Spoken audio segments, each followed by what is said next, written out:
बिस्मिल्लाहिर्रहमानिर्रहीम। अस्सलाम वालेकुम नाज़रीन। पाकिस्तान तहरीक इंसाफ के उम्मीदवारों साबका रुकन कौमी असम्बली मेजर ताहिर सादिक, उनकी एहलिया नाज ताहिर, बेटियां अनबसात ताहिर, साबिक रुकन कौमी असम्बली ईमान ताहिर और साबिक रुकन कौमी असम्बली मोहम्मद ज़ैन इलाही के कागजात की आज जांच पड़ताल होनी है। बड़े फुल प्रूफ सिक्योरिटी अरेंजमेंट किए गए हैं। एक तरफ से जिला कौंसिल के आने वाले रास्ता और दूसरी तरफ से कचहरी चौक को आने वाले रास्ते बंद कर दिए गए। ये बैरियर रखे गए हैं जो आपको दिखा रहा हूँ। ये हैं उनके वकील मियाँ इशफाक और साथ बेगम साहब पीछे बैठी हैं, इंतजार हो रहा है।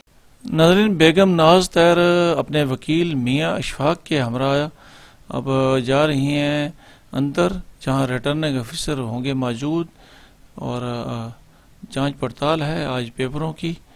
तो ये मंजर आपको दिखा रहा हूँ। मियाँ इशफाक साहब आगे हैं, बेगम साहब पीछे हैं। ये मंजर है उनकी रवानगी का जब वो अंदर जा रही हैं। आगे भी उनके वकील जो है मकामी हैं वो भी खड़े हैं, बड़ी तादाद में यहाँ मकामी वकील भी मौजूद हैं और बाहर से जो आए वकला हैं उनमें बैरिस्टर मियाँ इशफाक सामने नज़र आ रहे हैं और बैरिस्टर राज़िक साहब वो भी मौजूद हैं। अब यहाँ बेगम साहबा और वकला इंतज़ार कर रहे हैं। मज़ीद जब अंदर से कोई इत्तला आएगी तो फिर इनको रवानगी यहाँ से होगी। SHO साहब सजाद साहब भी खड़े हैं। पोजीशन बहुत अलर्ट है, पुलिस बहुत ही अलर्ट खड़ी है हर तरफ से और वकला भी मौजूद है सामने। जो ही अंदर से इत्तला आएगी रिटर्निंग ऑफिसर की तरफ से तो किन किन शख्सियात ने अंदर जाना है और किन वकला के नाम मौजूद हैं लिस्ट में, तो उनको अंदर जाने की इजाज़त होगी। अभी फ़िलहाल ये यहाँ खड़े हैं और ये काफ़ी देर यहाँ खड़े रहेंगे। ये वो मनाज़र हैं जो आपको दिखा रहा हूँ और उसके बाद जो इनकी वापसी है वो आपको दिखाऊंगा। दोनों बैरिस्टर साहबान की जो गुफ्तगू है मीडिया के साथ वो आपको सुनाऊंगा।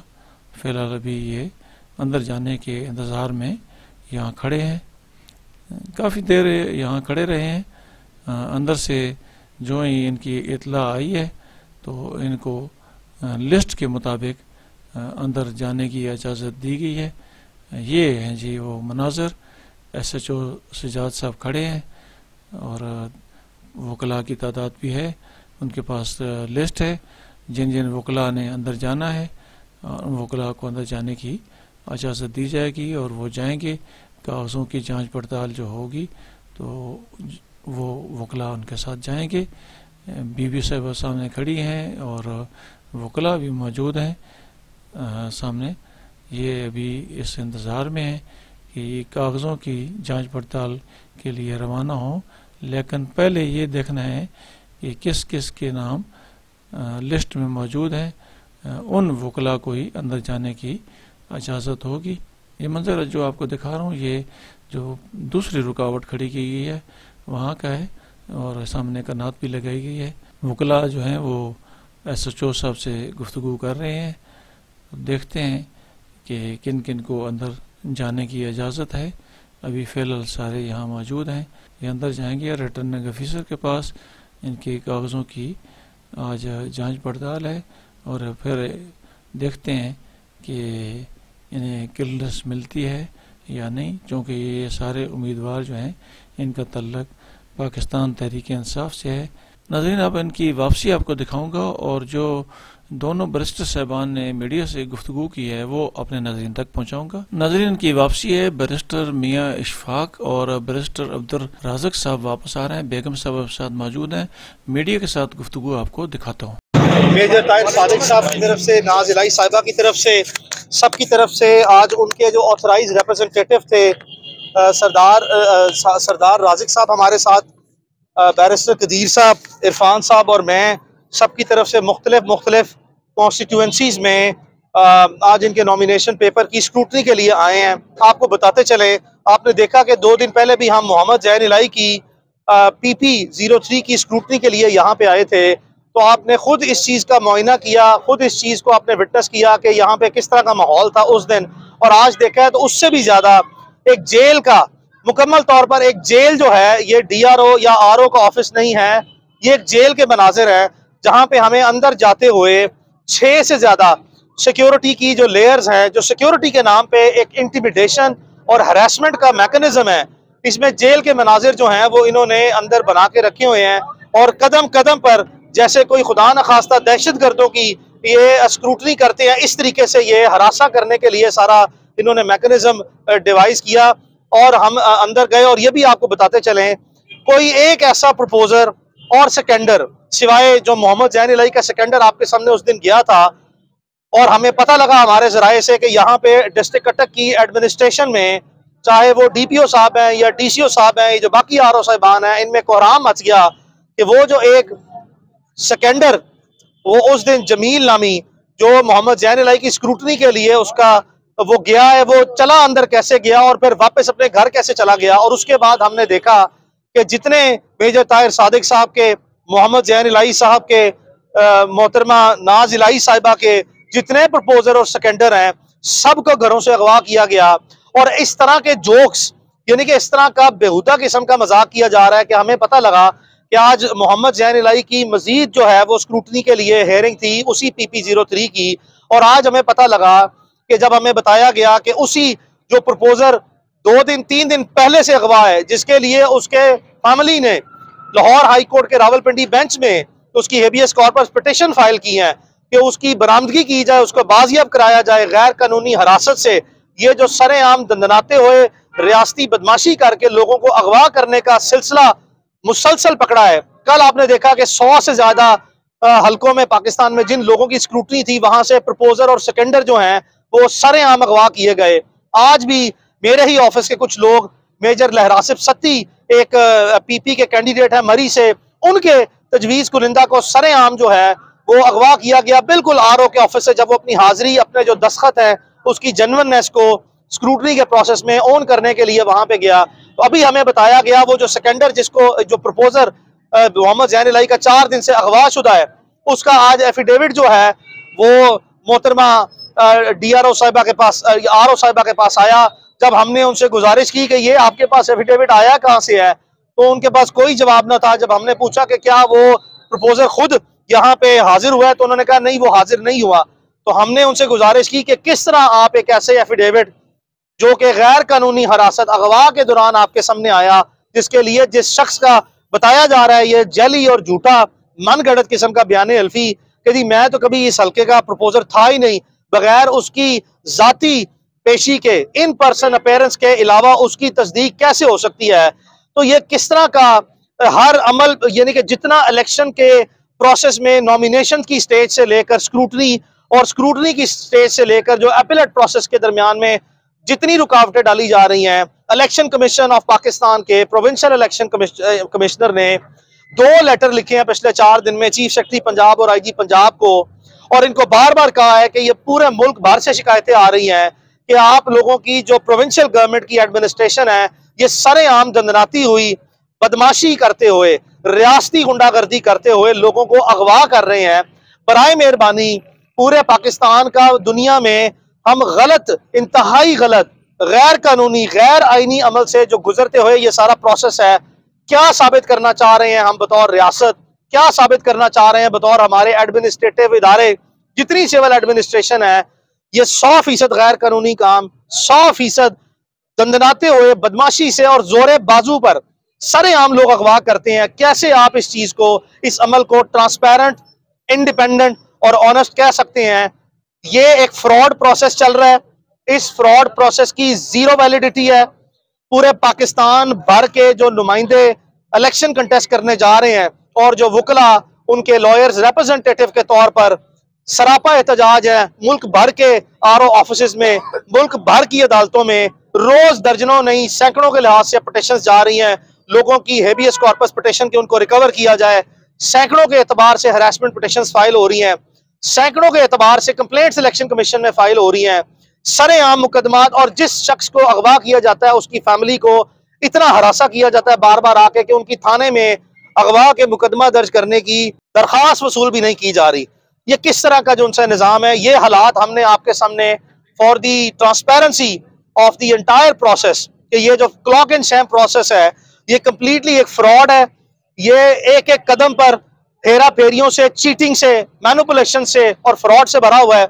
इसमें सरेआम दंदनाते हुए रुकावटें डाली जा रही हैं। इसको किसी भी तरह जो है वो शफाफ अमल नहीं कहा जा सकता। बावजूद इन तमाम हालात के जितनी रिप्रेजेंटेशन यहाँ पे हुई, तमाम वकला ने अपनी तरफ से तमाम एफिडेविट्स, हाई कोर्ट की पिटिशंस, इलेक्शन कमीशन की जो कंप्लेंट्स हैं और जो नीचे सेशंस कोर्ट में हरासमेंट की और हाई कोर्ट में जो पिटिशंस फाइल की हैं, उन सबका रिकॉर्ड दिया है।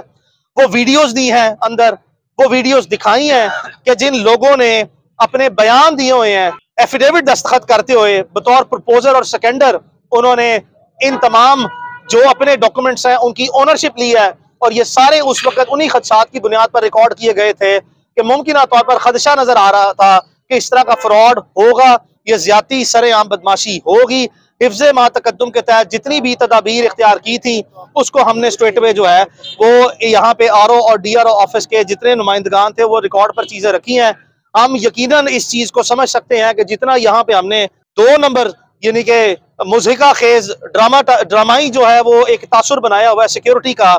हम अंदर वकला जब गए हैं तो 500 से ज्यादा सिक्योरिटी के लोग, सिर्फ 4, 6, 8 वकला के लिए इतने ज्यादा लोग, इतनी ज्यादा हरासगी हमें इसका सामना करना पड़ा। बराए मेहरबानी इस तरह की ड्रामेबाजियों को बंद करें, लोगों को बराए मेहरबानी शफाफियत दें, बराए मेहरबानी बगैर किसी प्रेशर के तमाम आरओज और डीआरओज अपनी अल्लाह की जात को हाजिर नाजिर जान के अपनी नौकरी को मत बचाएं। अपनी नौकरी आपकी, आपका किरदार बाकी रहना जरूरी है। नौकरियां मत बचाएं, किरदार जो है वो उसको सामने रखें और इन सारे हालात को, जो तमाम चीजें रिकॉर्ड पे आई हैं, इनको मद्देनजर रखते हुए शफाफियत के साथ जो है वो फैसले करें। इंतखाबात इस वक्त पाकिस्तान में हो रहे हैं, पाकिस्तान की तमाम जो पॉलिटिकल हिस्ट्री है उसमें ये सबसे बदतरीन धांधली वाले इलेक्शंस हैं, जिनको इलेक्शन से बहुत पहले ही मुतनाज़ा बना दिया गया है।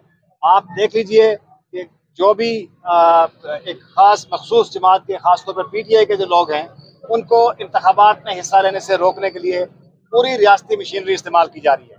जब से नॉमिनेशन पेपर्स का आगाज़ हुआ, तमाम लोगों को, कैंडिडेट्स को उठा दिया गया, उनके प्रपोजल और सेकेंडर्स को उठा दिया गया, उनको जेलों में डाल दिया गया, उनको कहीं हुकूमत खानों में डाल दिया गया। उनकी पटिशन्स, जैसे कि मियाँ साहब ने बताया कि हाई कोर्ट में भी और सेशन कोर्ट में मुख्तलिफ पटिशन उनकी पड़ी हैं। मेजर ताहिर सादिक साहब के सबसे पहले तो नॉमिनेशन पेपर जब तैयार होकर उनके पास पड़े थे, उनके घर में, पड़ोस में, उनके घर में वहाँ पे छापा मार के, गैर कानूनी रेड करके, चादर और चारदीवारी का कदस पामाल करके पुलिस ने मोहम्मद बिलाल और मोहम्मद कामरान को तमाम कागजात समेत, उनके तमाम दस्तावेजात समेत उठा लिया। अब ये किस कदर रियासती दहशत गर्दी थी कि मेजर साहब के तमाम जरूरी कागजात थे, नॉमिनेशन पेपर समेत, उनके प्रपोजल सेकेंडर समेत, उनको उठा दिया गया। उसके बाद मेजर साहब ने और उनकी फैमिली ने मुतबादल इंतजाम किया 1 दिन के शॉर्ट नोटिस के ऊपर, और वो जब जमा करा दिए कागजात तमाम तर रुकावटों के बावजूद, तो फिर उसके बाद उनके प्रपोजल और सेकेंडर्स को उठाने का सिलसिला शुरू किया गया। आज उनके प्रपोजल सेकेंडर्स को पेश करने के लिए जब यहाँ हम आए तो यहाँ तकरीबन आपने देखा कि बाहर से लेके अंदर आरओ की ऑफिस तक पहुंचने के लिए तकरीबन 4 लेयर्स, वो क्रॉस करने के बाद आप वहां पहुंच सकते थे। और पहली लेयर में ही सबसे पहले पुलिस पूछती है, हालांकि ये आरओ का हक है कि वो पूछे कि प्रपोजर और सेकेंडर कौन है।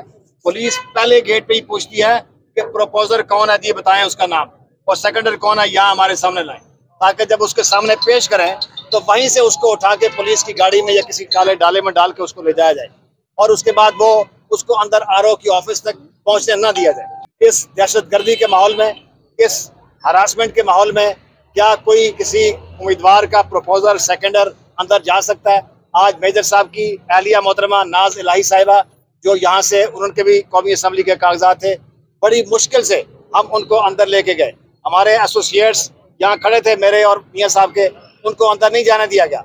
हम बड़ी मुश्किल से यहाँ से वकालतनामे के बावजूद, अथॉरिटी लेटर के बावजूद बड़ी मुश्किल से अंदर पहुँचे, और एक एक आदमी को अंदर जाने की इजाज़त दी गई। और वहाँ पे हमने सारे एतराज़ात को मीट किया कि कोई किसी किस्म का लीगल ऑब्जेक्शन इनके नॉमिनेशन पेपर्स के ऊपर नहीं है। लेकिन इसके बावजूद कहीं से कोई ना कोई खुफिया दस्तावेजात, कोई खुफिया तरीकों से इनको इलेक्शन से बाहर रखने की एक कोशिश की जा रही है। मैं समझता हूँ कि ये इस इंतखाबात से, अगर आपने इस माहौल में इंतखाबात कराने हैं, जो किसी मार्शल लॉ के दौर में भी ऐसे इलेक्शंस नहीं हुए, मार्शल लॉ के दौर में भी लोगों को इलेक्शन से रोका नहीं गया, उनके प्रपोजल सेकेंडर्स को उठाया नहीं गया। आज मार्शल लॉ नहीं है, लेकिन मार्शल लॉ से कहीं ज्यादा सख्तियां हैं, कहीं ज्यादा हरासमेंट है, रियासती दहशतगर्दी है, जो लोगों को इस तरीके से विक्टिमाइज, पॉलिटिकली विक्टिमाइज किया जा रहा है। मैं अपील करता हूँ हुकूमत से भी, एडमिनिस्ट्रेशन से भी, इलेक्शन कमीशन से भी कि मेजर ताहिर सादिक साहब, उनकी आलिया नाज इलाही साहिबा, जैन इलाही साहब और ईमान ताहिर साहिबा के जो भी कैंडिडेट, उनके प्रपोजल्स और सेकेंडर्स और सपोर्टर्स को उठाया गया है, उनको फौरी तौर पर रिहा किया जाए और उनको आज़ादी दी जाए। आप किस तरह से, जो हाई कोर्ट में भी आपके खिलाफ रिट पिटीशन मौजूद हैं, इलेक्शन कमीशन में भी हमारी दरखास्तें मौजूद हैं, हायर फोर्स में मौजूद हैं, लेकिन ना इलेक्शन कमीशन ने कोई नोटिस लिया, ना एडमिनिस्ट्रेशन ने कोई नोटिस लिया, ना केयर टेकर गवर्नमेंट ने किसी लेवल के ऊपर भी कोई नोटिस लिया है। तो हमारा ये मुतालबा है कि आप फौरी तौर पर जो डेटेन्यूज हैं, इलीगल कन्फाइनमेंट में रखे हुए हैं, उनको रिहा करें और ये माहौल खराब ना करें। ये मुल्क को आप किस तरफ लेके जाना चाहते हैं? क्या आप दुनिया के सामने पाकिस्तान को बदनाम करना चाहते हैं कि पाकिस्तान को पनामा से भी बदतरीन स्टेट है? पाकिस्तान अल्लाह ताला के नाम पे हासिल किया गया, बड़ी कुर्बानियों से हासिल किया गया, कायद आज़म की क़यादत में एक ऐसा मुल्क है जिसमें हमने एक इस्लामी फलाई जमहूरियत कायम करनी है, इसको मुस्तहकम करना है, लेकिन खुदारा इस मुमलिकत को जो कुर्बानियों से हासिल किया गया, इसको बदनाम ना करें, यहाँ सिस्टम को डीरेल ना करें, यहाँ सिस्टम को डिस्टेबलाइज ना करें, यहाँ लोगों को विक्टिमाइज ना करें, अपने शहरियों को इस तरह से विक्टिमाइज करके ये एहसास ना दिलाएं कि वो खुदा न खास्ता अपने ही इदारों के खिलाफ हो जाएं। पाकिस्तान की अदलिया अल्लाह के बाद एक वाहिद इदारा बचा है इस संगीन, क्रूशल, हॉस्टाइल सर्कमस्टांसेस में, जिससे हमें इंसाफ की तवक्को है। इलेक्शन कमीशन के इदारे की तो पाकिस्तान में इंटेग्रिटी बिल्कुल कॉम्प्रोमाइज्ड है। ये बिल्कुल जो है, इसने अपनी रही सही, अगर कभी मुल्क में इलेक्शन कमीशन नामी कोई इदारा था, एक फर्जी रस्मी अलामती और पोस्ट ऑफिस इदारा बन गया। इसको जो हदायत दी जाती हैं, ये कानून को बाईपास करते हुए फैसले करते हैं। इनसे हमें कोई उम्मीद नहीं है। हमारी अगर कोई उम्मीद है अल्लाह के बाद तो पाकिस्तान की अदलिया से है, और वहीं जो है लोगों के जो भी शफाफ इंतखाबात में हिस्सा लेने में जानबूझकर 2 नंबरी और फ्रॉड से रुकावटें डाली जा रही हैं, इसको साइड पर रखते हुए लाजमी तौर पर इनके नॉमिनेशन पेपर एक्सेप्ट करने की दरख्वास्तें कबूल करेंगी। लेकिन हम अभी भी बावजूद इसके जितना एहसास दिलाने की कोशिश हमने की है यहाँ पे ROs और DROs को सबमिशंस के थ्रू, हम समझते हैं कि इनको लाजमी तौर पर अपना किरदार बचाना चाहिए। नौकरी इनकी अल्लाह ताला इनकी हिफाजत करेगा। ये बहुत ज्यादा अंडर प्रेशर, अंडर कोअर्जन जो उनसे फील कर रहे थे, शायद उनको भी जो है वो जाती तौर पर महसूस ये हुआ प्रोसीडिंग के दौरान, जैसे वो दबे हुए और खौफ ज्यादा बैठे हैं। उनको भी बहुत एहसास दिलाया कि अल्लाह ताला आपकी हिफाजत करने वाला है, अल्लाह ही आपका राज़िक है। आप एक प्रोसेस के थ्रू इंडक्ट होके आए हैं। आप ट्रांसफर्स और पोस्टिंग्स को प्रेफरेंस मत दें। इंसाफ के तकाजे पूरे करने के लिए अच्छे फैसले करें, जिससे मुआशरे में आपका अच्छा किरदार जो है वो सामने आए।